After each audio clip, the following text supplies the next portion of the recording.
আসসালামু আলাইকুম দর্শক, আপনারা জানেন যে প্রতিরক্ষা মন্ত্রণালয়ের দায়িত্ব নিয়েছেন ডক্টর খলিলুর রহমান, এবং এই ডক্টর খলিলুর রহমান দায়িত্ব নেওয়ার পর এখন তাকে এই পদ থেকে সরানোর জন্য উঠে পড়ে লেগেছে আসিফ নজরুল গং।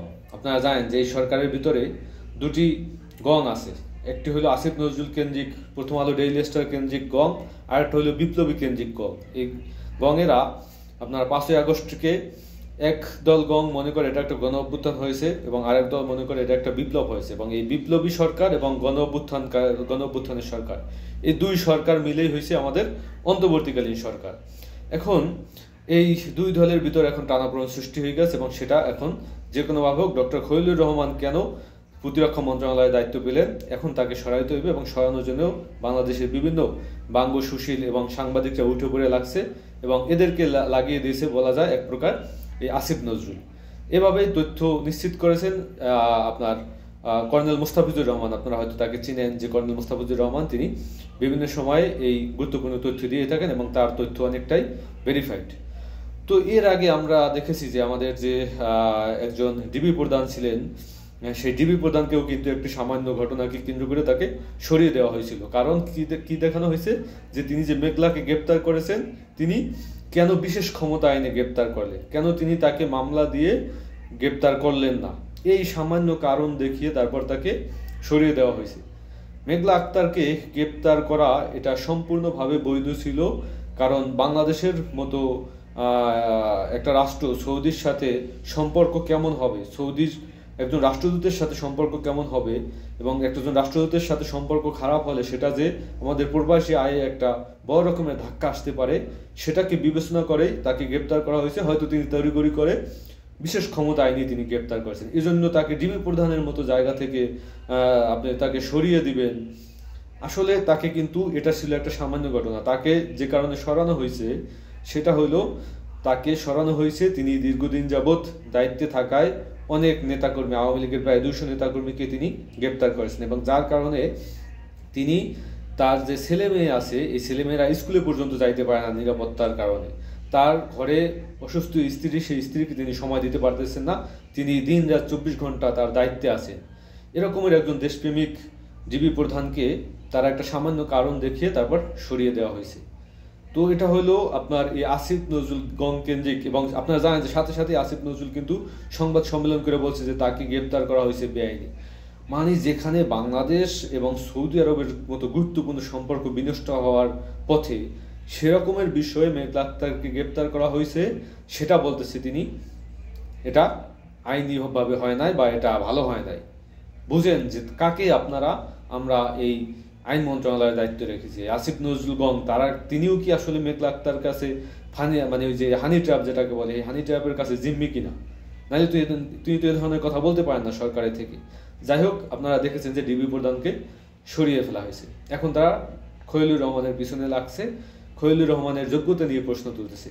খলিলুর রহমানের যোগ্যতা নিয়ে প্রশ্ন তোলার এদের ন্যূনতম আপনার কোনো সুযোগ নেই, কারণ খলিলুর রহমান দীর্ঘদিন যাবৎ তিনি এ ব্যাপারে কাজ করেছেন। আপনি যদি দেখেন তার যোগ্যতা সম্পর্কে, প্রথমত তিনি মেধাবী, নিঃসন্দেহে এটা করার কোনো সুযোগ নেই যে আপনার 1977 সালে বিসিএস ক্যাডারে তিনি কিন্তু প্রথম হয়েছিলেন, এবং দীর্ঘদিন যাবৎ তিনি পররাষ্ট্র মন্ত্রণালয়ের মন্ত্রীর একান্ত সচিব হিসেবে তিনি কাজ করেছেন।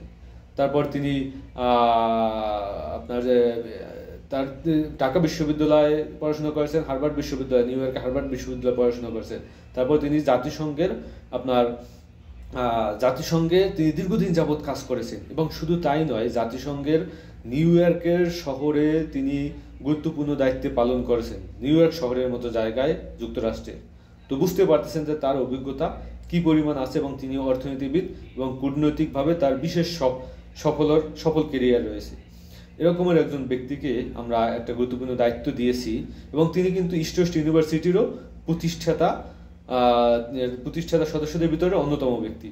তো বুঝতেই পারতেছেন দেশের জন্য তিনি দীর্ঘদিন যাবৎ কাজ করেছেন, আন্তর্জাতিকভাবেও কাজ করেছেন, এই যে বরেণ্য ব্যক্তি। এবং তিনি প্রথমে তাকে রোহিঙ্গা প্রত্যাবর্তনের জন্য বিশেষ হাই রিপ্রেজেন্টেটিভ হিসেবে নিয়োগ দেয়, এবং তার যোগ্যতা দেখে, তার যে আপনার যোগাযোগ দক্ষতা দেখে তারপরে কিন্তু তাকে ডক্টর ইউনূস সরকার পদোন্নতি দিয়ে তাকে এখন প্রতিরক্ষা মন্ত্রণালয়ে দায়িত্ব দিয়েছেন। এবং আগে যিনি প্রতিরক্ষা মন্ত্রণালয়ে দায়িত্বে ছিলেন তাকে দিয়ে ডক্টর ইউনূস কোনোভাবেই আপনার সফল হইতে পারতেছিলেন না, বা কোনোভাবেই তার কাছে ওই রকমের তথ্য আসতেছিল না।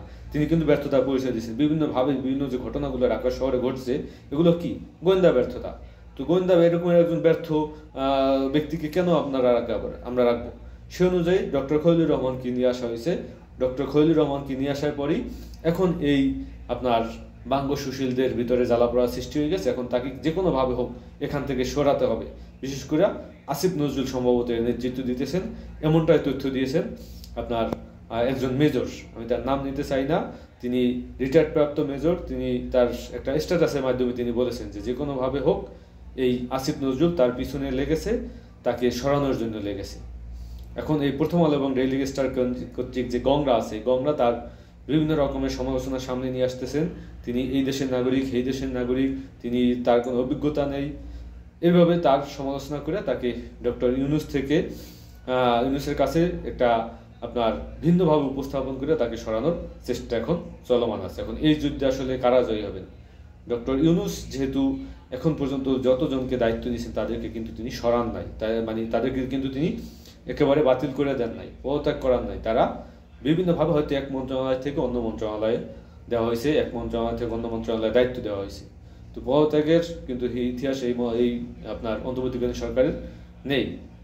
কিছু নাহিদ ইসলাম আসছে, তিনি নিজে পদত্যাগ করে রাজনৈতিক স্বার্থে আসছেন, কিন্তু ডক্টর ইউনূস সরকার যে সরিয়ে দিয়েছেন এমনটি ইতিহাস নেই। আমরা মনে করি ডক্টর খলিলুর রহমান আছেন, তিনি থাকবেন এবং তাকে প্রধান উপদেষ্টা সরাবেন না বলে আমরা মনে করি। যদিও তিনি কাজ করবেন, কাজে যদি ব্যর্থতা আসে সেটা নিয়ে আমরা প্রশ্ন তুলব, তখন দেখা যাবে। কিন্তু দায়িত্ব নেওয়ার সাথে সাথেই বাঙ্গ সুশীলদের মতো লাফালাফি করিয়া তারপর তার ব্যক্তিগত ক্যারেক্টার, তার বিভিন্নভাবে তাকে রাষ্ট্রের কাছে, দেশের জনগণের কাছে বিভিন্নভাবে উপস্থাপন করার চেষ্টা কিন্তু চলমান আছে, এবং বিশেষ করে আসিফ নজরুল গংরাই কিন্তু এই কাজটা করতেছেন।